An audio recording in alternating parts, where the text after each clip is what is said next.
Now, there is in Jerusalem near the sheep gate a pool, which in Aramaic is called Bethesda, and which is surrounded by 5 covered colonnades. Here a great number of disabled people used to lie, the blind, the lame, the paralyzed. One who was there had been an invalid for 38 years. When Jesus saw him lying there and learned that he had been in this condition for a long time, he asked him, "Do you want to get well?" "Sir," the invalid replied, "I have no one to help me into the pool when the water is stirred. While I am trying to get in, someone else goes down ahead of me." Then Jesus said to him, "Get up, pick up your mat and walk." At once the man was cured. He picked up his mat and walked. The day on which this took place was a Sabbath, and so the Jewish leaders said to the man who had been healed, "It is the Sabbath. The law forbids you to carry your mat." But he replied, "The man who made me well said to me, 'Pick up your mat and walk.'" So they asked him, "Who is this fellow who told you to pick it up and walk?" The man who was healed had no idea who it was, for Jesus had slipped away into the crowd that was there. Later, Jesus found him at the temple and said to him, "See, you are well again. Stop sinning, or something worse may happen to you." The man went away and told the Jewish leaders that it was Jesus who had made him well. So, because Jesus was doing these things on the Sabbath, the Jewish leaders began to persecute him. In his defense, Jesus said to them, "My Father is always at his work to this very day, and I too am working." For this reason, they tried all the more to kill him. Not only was he breaking the Sabbath, but he was even calling God his own Father, making himself equal with God. Jesus gave them this answer, "Very truly I tell you, the Son can do nothing by himself. He can only do what he sees his Father doing, because whatever the Father does, the Son also does. For the Father loves the Son and shows him all he does. Yes, and he will show him even greater works than these, so that you will be amazed.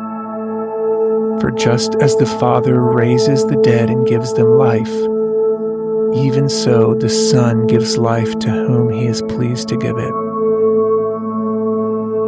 Moreover, the Father judges no one, but has entrusted all judgment to the Son, that all may honor the Son just as they honor the Father. Whoever does not honor the Son does not honor the Father who sent him.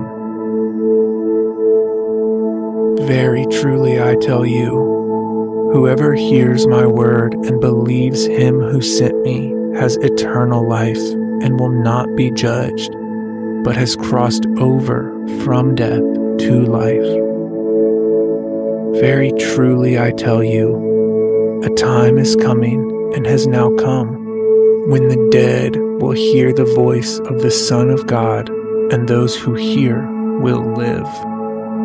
For as the Father has life in himself, so he has granted the Son also to have life in himself. And he has given him authority to judge, because he is the Son of Man. Do not be amazed at this, for a time is coming when all who are in their graves will hear his voice and come out. Those who have done what is good will rise to live, and those who have done what is evil will rise to be condemned. By myself I can do nothing. I judge only as I hear, and my judgment is just, for I seek not to please myself, but him who sent me. If I testify about myself, my testimony is not true. There is another who testifies in my favor, and I know that his testimony about me is true. You have sent to John, and he has testified to the truth. Not that I accept human testimony, but I mention it that you may be saved.